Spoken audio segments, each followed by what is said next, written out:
nombre es Emanuel Chávez Rodríguez, del grupo de Lógica Jurídica, y les voy a hablar de las posibilidades y límites de la lógica jurídica. La filosofía del derecho es aquella parte de la filosofía que se ocupa del orden de las acciones humanas. Su fin es normativo, dinámico, con vistas a regular las acciones intersubjetivas según un fundamento. Dichas acciones pueden tener fines o valores permanentes que las leyes tratan de proteger y promover. Por lo tanto, el método de la filosofía del derecho tiene por fin determinar el contenido real y fundamental de las acciones y omisiones, evidentemente intersubjetivas, que se adecuan al bien del hombre y de la sociedad. En cambio, la lógica no trata del contenido real de las acciones intersubjetivas.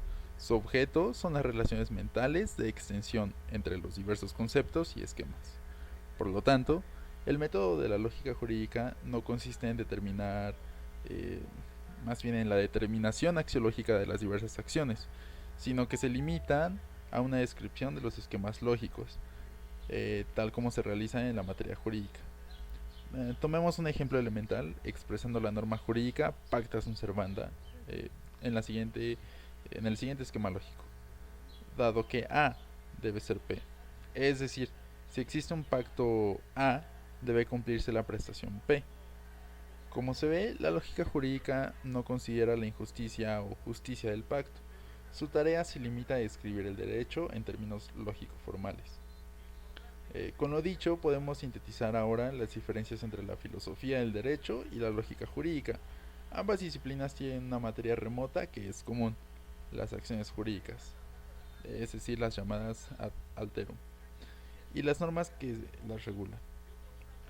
Por el método y punto de vista desde el cual se estudia dicha materia, digamos, es diverso. El método de la lógica es teórico-descriptivo, de las estructuras formales que se encuentran en dicha materia jurídica. En cambio, el de la filosofía del derecho es normativo axiológico, con respecto a las acciones adecuadas ad alterum.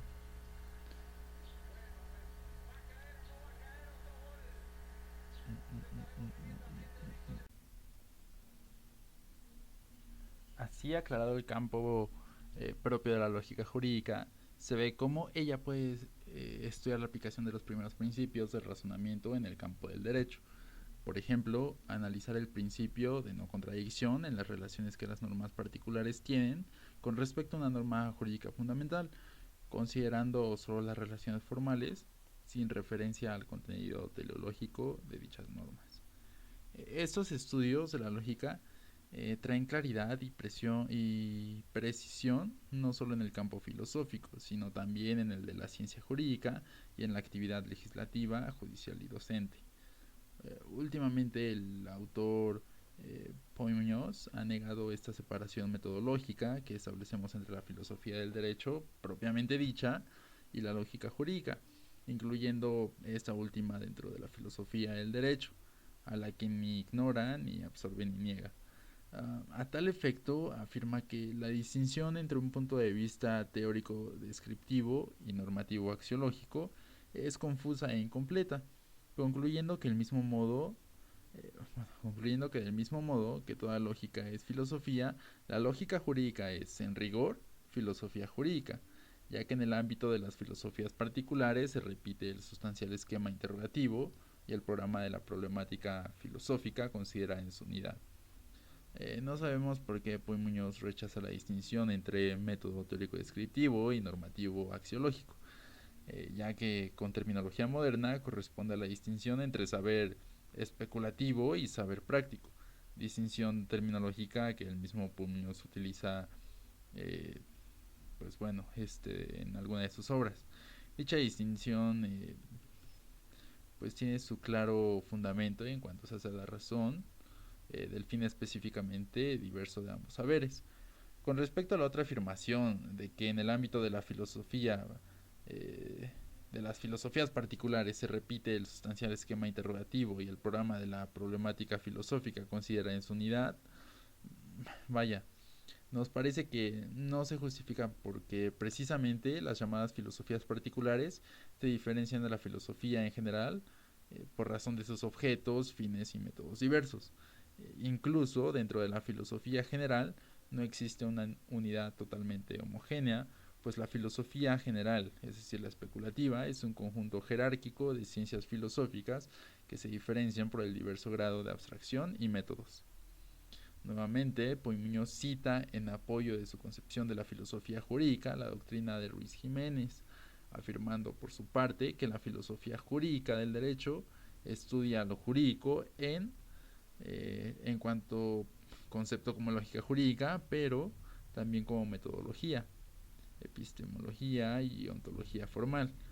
Y además, desde todos los puntos de vista inimaginables, filosóficamente, digamos, en cuanto a sentimiento, valor, actividad y etcétera, creemos que de esta manera, incluyendo la lógica y la epistemología, se quita la filosofía del derecho su unidad y objeto específico, en cuanto es una filosofía particular, para transformarla en un agregado de disciplinas jurídicas específicamente diversas por sus métodos y objetivos, dado que no basta tener una materia remota común para provocar una unidad específica entre las disciplinas que estudian dicha materia. De este modo se acerca a la concepción de la introducción del derecho de la llamada teoría tridimensional. Comprendemos que desde el punto de vista didáctico es necesario que nosotros como alumnos tengamos una visión completa de todas esas disciplinas jurídicas y de sus métodos diversos. También comprendemos que generalmente el profesor se ve obligado a realizar una tarea desde la cátedra de la filosofía del derecho, pero por esas razones prácticas no debe significar la creación de jure, como le llamamos nosotros, de una disciplina híbrida que mezcle ciencias diversas. Pero aparte de estos reparos, digamos, alabar la posición de Puy Muñoz de que la filosofía del derecho no es absorbida por la lógica jurídica, problema que ahora explicaremos. De acuerdo a lo dicho anteriormente, no debe negarse la existencia y validez de la lógica jurídica, pero tampoco debe reducirse la filosofía del derecho a la lógica jurídica, pues son disciplinas específicamente distintas. Pero aún sin confundir dichas disciplinas, existe el peligro de logietizar el derecho, vaciándolo de su contenido propio. Ahora bien, creemos las siguientes afirmaciones de Kelsen. El deber ser solo tiene un significado lógico normativo. Esta ley de la normatividad debe ser entendida en un sentido completamente relativo y formal. Dicho debe ser de la norma solo es una imputación lógica, para la cual a un determinado antecedente se le imputa una sanción. Por lo tanto, ese deber lógico no tiene ningún contenido axiológico, es decir, no refiere a una acción humana, la cual de por sí sea axiológicamente adecuada ad alterno. Debemos evitar el error a menudo repetido que identifica la categoría del deber ser con la idea de bueno, recto, justo en sentido material.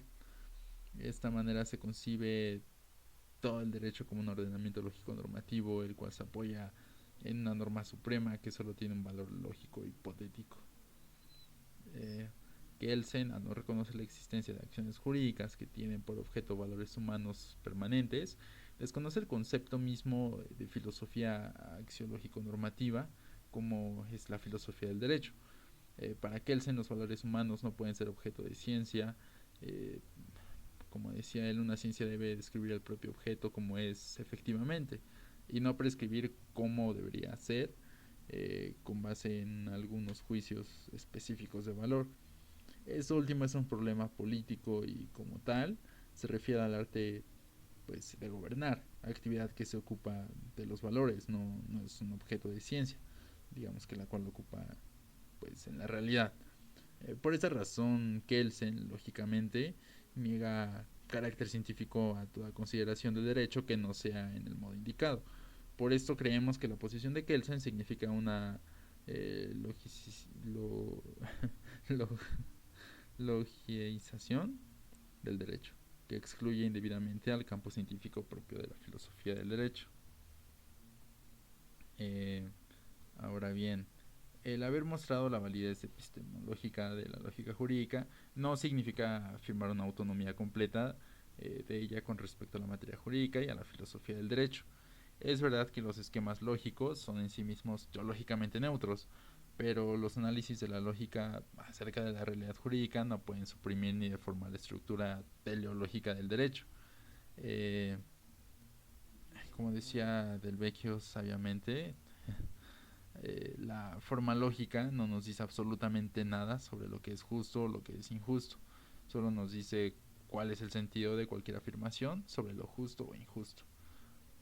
Por eso iría contra la estructura propia del derecho una lógica jurídica que se propusiese describir al derecho del siguiente modo. Nuevamente la afirmación dado A puede ser B. Esa es la fórmula lógica de una ley sociológica y no de una norma jurídica. Eh, Vamos a poner un ejemplo. Dada una ley sobre la declaración de réditos para el cobro del respectivo impuesto A, los ciudadanos probablemente tratarán de disminuir sus réditos reales en la declaración B. Dicho esquema lógico corresponde a la sociología jurídica, es decir, a un tipo de ciencia distinto de la filosofía del derecho, cuyo punto de vista específico es el considerar un orden axiológico normativo en las acciones jurídicas. Pero incluso si nos mantenemos en el solo campo normativo expresado por la fórmula del deber ser, tampoco sería suficiente una fórmula lógica como la siguiente, en la cual A signifique lo lícito y B la sanción. El enunciado es dado A debe ser B. Es decir, si un individuo roba, es decir, A, debe aplicársele una sanción, es decir, B. Esta fórmula presenta el derecho como algo primariamente coactivo, ya que la sanción es el criterio exclusivo para definir el deber ser. Kelsen llama norma primaria la que ordena la sanción y norma secundaria la que ordena el comportamiento debido. Uniendo estas dos normas en una fórmula completa tendríamos lo siguiente: dado A debe ser B, por lo tanto no se debe A. O sea, dado un robo, es decir, A, debe aplicarse una sanción, es decir, B. Por lo tanto, no se debe robar, es decir, A. Aquí vemos nuevamente el deber ser de la norma a la que se refiere Kelsen, primariamente a la sanción. Como esta fórmula lógica se pierde de vista la razón antecedente y constitutiva de la prohibición del robo, o sea, el hecho de ser un comportamiento no adecuado ad altero. Lo primario es su carácter axiológico normativo como comportamiento valioso debido. En cambio, la sanción solo es una consecuencia del hecho de no haberse cumplido dicha prestación jurídica. Posteriormente, se ha propuesto una fórmula lógica más comprensible que la anterior. Su esquema lo podemos sintetizar de la siguiente manera. Vamos a cambiar de letras. Dado H debe ser P o dado no P debe ser S. Es decir, dada una situación humana, es decir, H, debe ser hecha una prestación, es decir, P. Por ejemplo, respetar la vida ajena. O dada la no prestación, es decir, no P, debe aplicarse una sanción, es decir, S. Esta fórmula es más completa que la anterior, pues le otorga al deber ser de la prestación un carácter menos secundario. Sin embargo, creemos que su carácter disyuntivo desnaturaliza la esencia axiológico-normativa del derecho. En efecto, si la fórmula se limita a describir las dos hipótesis posibles de cumplimiento o no cumplimiento de la prestación, se pasa al plano de la ciencia teórico-descriptiva. De esta manera se pierde la esencia axiológica de lo jurídico, puesto que este último no es indiferente ante los dos polos de la disyunción lógica. Si el derecho es un orden debido por razón de una adecuación axiológica de la prestación, será el primer miembro de esa disyunción al aspecto primordial de cualquier acto jurídico. En cambio, el segundo miembro solo es un sustituto contingente de la falta de cumplimiento de lo debido. Por lo tanto, es preferible que la fórmula lógica exponga el segundo miembro no como una disyunción, sino como una consecuencia de la falta de cumplimiento de lo expresado en el primer miembro. Bueno, quizá la fórmula que enseguida les voy a leer podría reflejar lo que acabamos de explicar. La fórmula es: dado A debe ser P, pero si no P debe ser C. Es decir, dado un contrato, es decir, A, debe cumplirse la prestación, es decir, P, pero Si la prestación no se cumple, es decir, no P, debe aplicarse la coacción, en sentido amplio del término, por ejemplo, indemnización. Esta fórmula también puede aplicarse al derecho natural. Por ejemplo, dada la vida de un hombre inocente, es decir, A, los otros deben abstenerse de matarlo, es decir, P.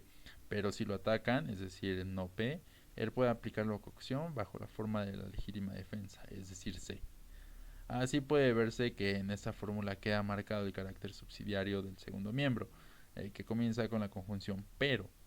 De esta forma resulta clara la preeminencia del primer miembro, el cual se refiere al acto debido, ad alterum, por razón de su adecuación axiológica, es decir, humana, en la cual consiste lo específico y lo primario del derecho.